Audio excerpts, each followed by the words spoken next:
Madam, maye infumusuo bi ama. Sese me huni amenye. Me huni a me fama brabo kra enye. Ni na ni se. Me ye obi a menya 35 years. Me ni me kunu wareye. Bese mfie mi nsanie ya wo baako. Na me share me kunu na oyo obi a n'edwuma de ni tu kwan pa. Ebu wo hot me kudi bese 1 year 2 years awa brochire na waba. Na me so me yo ba bi asebe me ni sex ho pa. Nti abra me share be ma na ye ware ya afi na akoya akwantu sem no na ema eha me. Edidi mu kra ma sebe me koto sex toys bi ana me de satisfy me ho. Na ebe America kroni make say afini fani na masibe ma masiba de sebi we free mu ansa na me ba be ware me kuni enti masibe ma na chese owo ho na masibe ma me kunu tu kwan no masibe ma ewo mu a obesraye me kunu esifie kakra me ne e baketwa ne pe na etim na masibe ma eya obesraye masibe ma nso ye onyiye ne ho so efe pa ogina ne nan so madam me huni eyeye edidi mu ana ye sha asise ye trimp na ene ye da ye have sex na are hosem ni se nyinsen epie fumi aba me ni masibe ma no enyinsen ama enche bia so mekuno obeba sese mekwaya sewe se mekwa akwayi omusi mi yi a mewu enti wo ene wo se mewo sese a se mama se be man so katre me no se me forget ne ba no na opeme enti me ma ne ba ne divorce me kantre ne ba ne se me ni ne chai na ono ma se be ma no yenko tena abrochi kra na yenko boye bra madam ni se ni ba mu no na me hu se ma yenfum so kese pa sese me so me mpese me kunu me het no enti me pese anka men kantre ni se yenyai madam me hu ni amenye bitri bom aw Eyewa anka obeden. Eyewa anka obeden. Right, abusenti issue ni eni ekwaku. Eti ma activate phone lines no 0551683333 0551692222. Homework se wobani e before pa. Na before age bi wo ha uduru na akwanto wani so amenkonko ware. Se mumienu nyina ntimi nkwa don't go and marry because akwanto hankofo hwe Not to go to the extent of your father-in-law. Ana me catch us any penina na wasa so no. Yo, eja pacho mo akwa ba de ba enije kwanso. Yo. Na bibi. Pacho kacho. Oba no. Obe na se be ma. Uchi tere nu masem. Obe na se be ma no wo fe ojira na so. In tono na ka this is what forget me kun. And we are taking the decision that. Thank you. It was that you may can move ya ka you only be over one na se be ma. But when boy ni suwa on ka se na papa un no dio. Pacho yo. Atampa. Miss Medasi. 0551683333 0551692222 na obebema sebe wobabe si udachi wetimi ehwim na yere ohwimbre wehwim na yere de afiri ni nsem 0551683333 0551692222 ano se de ba no wo ho kwaku se de ba no wo ho no man ka papa asema na no se de ba no wo ho nkonko fa ne yere se de ba no wo ho nkonko fa ne yere hello Pacho di ni baby a frefi. Pacho mi di Ivan se ka frefi enyinam. Ivan se enyinam boko de e. Pacho anyam ya dum ho boko. Ye ni nkomo. Me Pacho no kre nyam ye ni papa no wanya de. because of I just say oh ban crowd in a chico wale man na se hopo ban of say ije kaza obet to kwan asho de obetimi akọ ebra beni no ti o kaza no ne babe man o wale amana amana me no nezo onzo baji na yere because I told you that is the point. You mushukasi pa because wakono na te sen kwa o de ko wasem. Oh, there be anodi. Me papa nka me ba mbo ntua kunu. Bye bye. Ay abotre. Hello. Yeah, semu. Would you say ya what's that? Would you say you ko ba wa sisa su bai?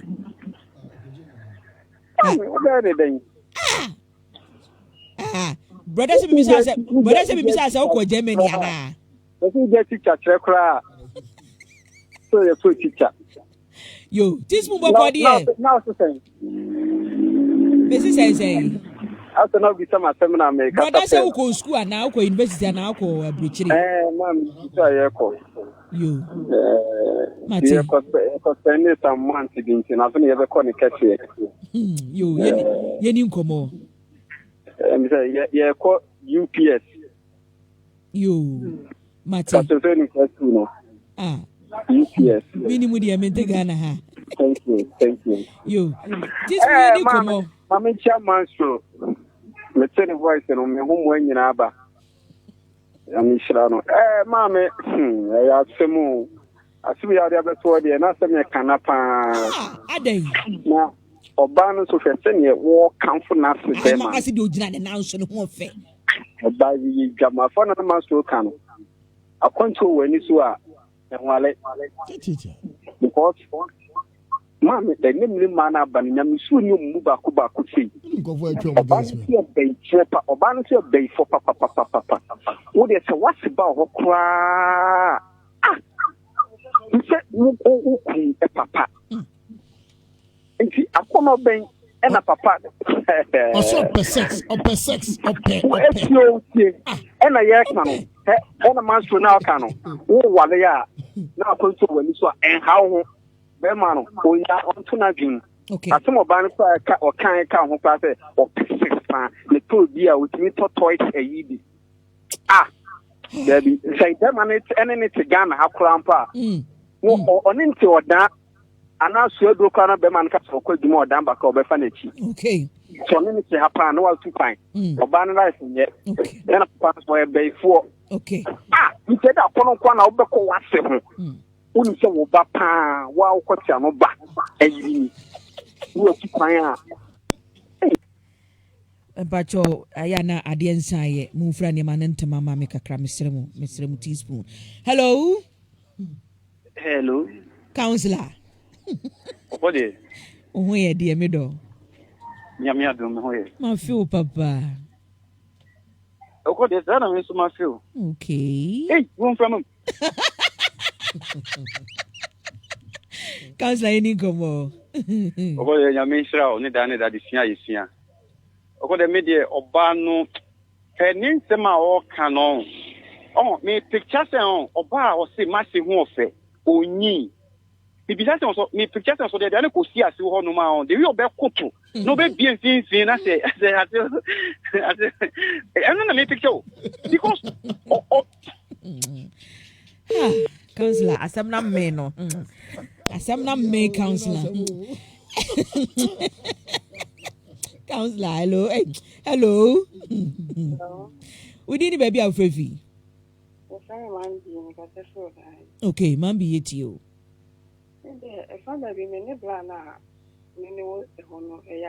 Okay.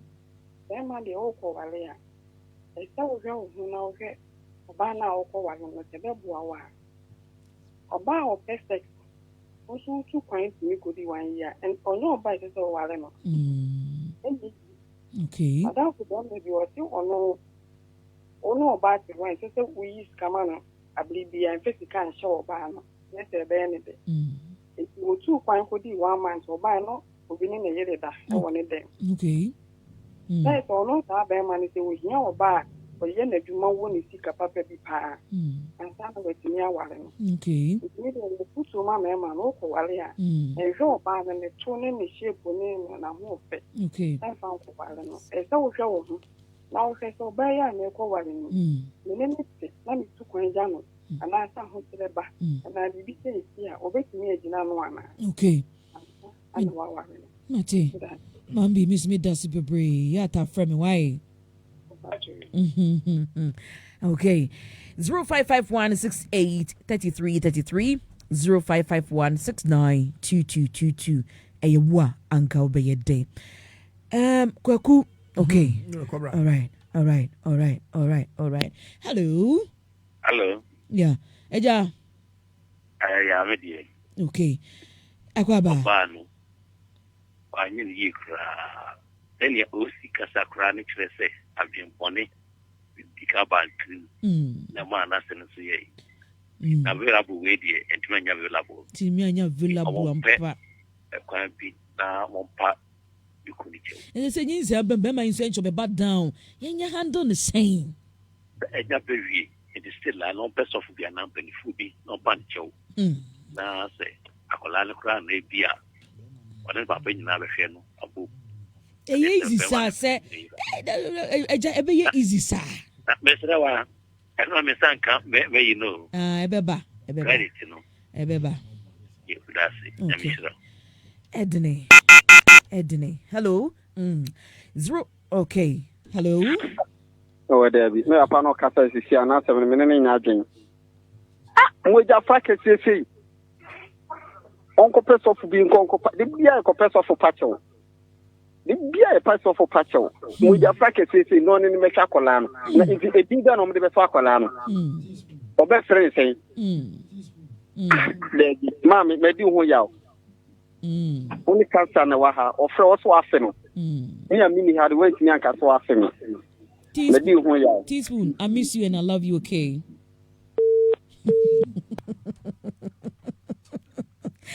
teaspoon ko ya che and wa back o se me kase ma fe no tea ma fe o ate hello ajewa kware eno na ajuwe me ju so awo na pa cho hu ye de me ho ya na wo so me su ma po mo adin abi chapa afi ko me dun yen ajewa me ri afo ma me ajewa me ri afo na de na ekoi Ghana e de wi asinie Eviasi be ni uku papa ejewa ya didi anyami sha wate eri akuye ate yo ma me da si bebre ma ore ho okay ma me nkwa homa no so hello counselor opodium paucho akache teaspoon say on fame why na le kuma Antonio because asema kan no unse me kan say mo mframam nkopa kuma mo say kim but akache no why na bibi anje no why ye call peke course ma me na ene etiefo ni nkomo okay hello good evening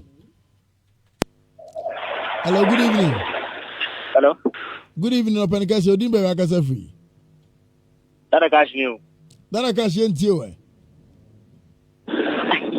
the can be just Obama no like Ghana ha so ni Ghana Obama no watu kwa oni Ghana okay na sesenia Obama ka ka opetex no denti na onu kuntuna se na on tell me me say na me say Obama no kra nim so sex ni de ne yire ne pe no okay fine na se ne oni mze wo yire pe ya ti ase nti wan ko fa bonti sunni sese bi wase nti sankata ma nyinse ne kura ruram no nse sanko bona se na mane ono afa ho ye ne neoma kene be obi engu fine why nkwala bone sem no nti today say o sa bo wase nti fine wase ne se ja nyinse nti se akola no mo friend say okay we be say question you be fra akola ni say my friend say chale aya na so ne ba na se ne ba ebe ni kuni nua oh chale no asem na asefim na asefim ne dey no na asefim ne dey anko ya bontizu ni dey chale enye fie mpo na nkaye yeah okay asem na no odene Oh, my dear Chen say. I know dene. Dear Chen say, nipa de. Oh, hold my son and macano. Who nipa one any better than who is subang. And no doubt about it. Yes. Yeah, you to say. It is so about per sex. Berman, I was all available. None sexual demands. Utumi demand. Sabe, so Obano, so pesca bet me the maneno. But so per sex, I just saw. Okay. Hello. Good evening. Good evening. Pacho Dini baby au free. Okay, Grace, yet you. You say one over fret. Me say papa na so be fe me say. Ne papa ne na so no. Ana ne nua ne kunu. No relation e wo say. O be papa na. Wa sampa o. Ana nka kwa bonti mo mai. Papa na pa. Okay, asemna ano odene. Okay. Hello. Hello. Good evening. Good evening, Pacho Dini baby au free. Mabna o down. Mabna wakwaje wo wache no. Me ba try de wa makwaje. Okay. Mabna yeti o. Oh, oba no wa nya de kra. Eti a wa nya de. Because se sikenti na be ma no kwa onu ko pe adwuma o ye adwuma na o discuss be fi. Eno nkyerɛ sɛ ma ho kwan na wa se be ma. E de nko a. Oh, wanya de kra. Wagu ye ni mu asepa. Wagu meni na ni mu. Okay. Baku yeko hey.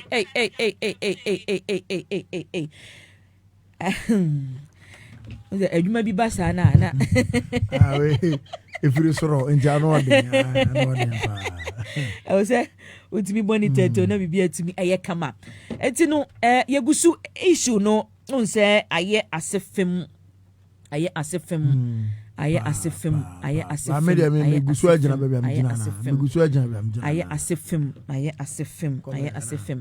Okay, hello. Okay. Master Roxin. Debbie we there Franklin. Hey Franklin, okay, boko di okwaji wache no. Ah, makwaji dey fi. Okay. Nti dey na baka che aja sala. Oh, me dana se pa. Okay. Yo, yate. Na aso no so de ahon de no. Enwon. It's situation wo nya den. We dey ajira nya me bab. Nti wo onipa adwen no dey na beka kire wen. Me dey mizu se ko be wa papa niku ne cho na ye den a e ka na aban. E dey an so atutwe dey bebe se dey ne dey. So obi ajine ni so. Okay, obi agene ni so. Obi agene ni so ampa. Okay. Me da si bebre. Kwaku ye wrapping up. Me ma sima ba ko na makobro down so. Okay. Enti na mama ye hu nkofo aye ware omo no. De omo pe, ne omo tie ansa na ye wuram. Okay. No hu ne ope no so make sure say ubetuma aye wa afamu die bia no why available because oba no on availability ka hu ntina. And in Kofobon Bay, okay. Yami Adama Monday, so now it's a Madison 85 years. Oh, wow. A beautiful girl. I'm a man. I know you advance on. In advance. Birthday in advance. Yami Adama Monday. Okay. Now 85 years. Okay, brother. Yeah, we say areas bibia wiase. Say it me wo obi abafan. It me wo obi na niafra. Bibia wo wiase. Yen kasa so hwe. Bibia obi be wiase wo me wo obi so be wo yi obi be nyekun de ono so de ono be wiase no enti no se nyankopon o ti nyankopon samase a so simple e se bibia e wo ho enti na first prison ne ran ho no anyew ina ko yobi ahwa na kenkoye no bibia en fato ho ye be se bibi sa no e se wo ye wo hye ho so wo hye ho so asemwe yade a esi be isi ankofo ekata so we ofempi a enke hu esi pa etimi to ema a on papa eno moda ewo anti ye be sere se wo hwe na se okonda akafa ko bontin ema efa ma obaso ankofo enguase ema se we bi si obible anambua anabi asi obible eti ahwohyeso no ene ade a ehia pa sakeke ahwohyeso brother medasi bebre etiefo medasi bebre said your brother kano ahwohyeso eyade a ehia yie pa. This is in a very bad taste this is in a very, very bad taste. And I said, your brother, any maestro can, you know, say, Adiana walk on to me and sustain, and I say, what mean so anwa na why you careful. And says, Obedi can catch us and made them atinka e was so. Eti e was say, if you na yetimi edi bibia etutu ye. Nanso akono bi edi nipa etumi ekobu nsem jim. Eti dwin hu bi mwe edene.